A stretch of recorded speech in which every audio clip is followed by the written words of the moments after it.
this is another kicker of why should I start using Canva? Because yes, it's got your PowerPoint. Yes, it's got Excel. Yes, it's got in whiteboards. Yes, it's got all of that stuff. This is something Microsoft doesn't have, and it is dead easy to make websites. If you can make a PowerPoint in Canva, you can make a website. And this is one that I made for my year 7s, and it is a resource that I genuinely use. So I'm just going to open this up. I give this to our year 7s, and it is their homework. This is their homework. They know where to go. This is a website, and it lays out for them who their client is. This is an overarching theme that goes through our whole project, who they're designing for. We start talking about their mood boards and how they can go back and double check them. So they're looking for that inspiration. And then we've got the whiteboard again. This is where they're going to be having their ideas. We're going to come back to this whiteboard because this is live at the moment, a live view of it, but they can't edit this. So they're not going to go on and they're going to be changing people's answers. They're actually can see it, and it's just a live view into it.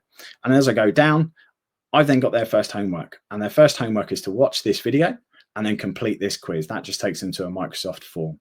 I've then got some videos for them to watch. They're then going to make a Tinkercad model, and then they're going to send me a screenshot of that. And I can check that next lesson, or because those of us who use Tinkercad, you can go directly in and see the model online within the class. So I can again see I've got multiple ways of checking that homework, whether it's being done. And then we've got some isometric drawing practice. And I'm able to differentiate that just by applying the certain videos. So these are all embedded, live, work really well. And because they're embedded, they're ad-free as well. And then a nice little quote at the end. And for those of you who are aware, that was literally PowerPoints, because I'm going to show you how it was designed here. Look pretty familiar to that PowerPoint I was just talking about, because if you can make a PowerPoint, you can make a website within Canva. It is literally as simple as that. Every single one of those is almost a PowerPoint slide, and then it's an interactive website that no one needs to log in on, is scalable to a phone. So any device they've got at home, it really is just inclusive. It just removes a lot of barriers. That is then your websites. Now, a new feature. This is another one that's just come in. I'm going to tread on some Canvassators' toes, I'm sure, by talking about this. So I'm not going to show too many, because I know we've got one in the webinar series coming up, is Canva Code. Now, anyone who's heard of vibe coding before, at the moment, it's a bit of a hot topic. You, again, will have access to this within there. If you have an idea, you can build it, and then you can launch it as a website. So this here is my example of one, and it's a DT randomizer. I've set this up as a website, and everyone who's got the slides, you've got access to these links. You can jump on there. You're more than welcome to use this with your classes as well. But what I've made here is a one-arm bandit for design.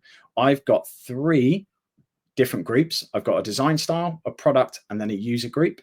And I've done this just purely for cover lessons. I've done it for one-off lessons and design, but it again just helps get them in the framework of being a problem solver and a designer. So they've got a style there to go away and research. They've got a product that they're going to try and make, and they've got a client who they're going to make it for. So they've got to make a postmodernism Memphis inspired bookend for 20 to 30-year-old professionals.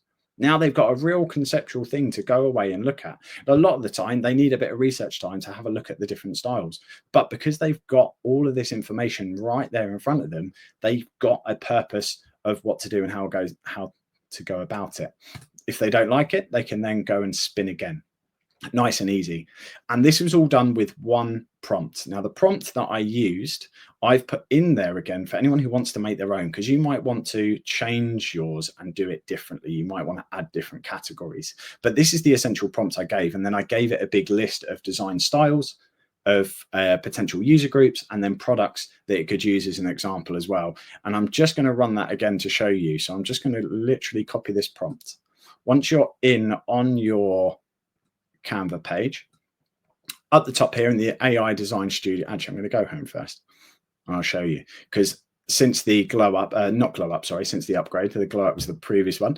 In here, you can click into this search bar and it takes you straight into the AI Studio. It's easier than ever. And you just want to click down here, code for me. If I click on code for me there, I can chuck in my prompt, and then all I have to do is let that run. I'm just going to chuck in some of the design styles as well, because I've got them here ready to go as well. Bear with me. So I can specify exactly what I want in it, or if I don't, oh, I've hit search without it. That's all right. We're going to see what it does without my suggestions, because it is AI. So it might go and find its own user groups, might find its own thing. So it might come up with something I'm not overly happy with. However, I can then iterate it afterwards. And actually, I'll show you how to do that afterwards. So this is literally writing the code for me. At the moment, as we speak, we're up to, if you look up the top here, over 100 lines of code. You don't have to learn or know this for yourself. It will literally do it for you. And it's so amazing.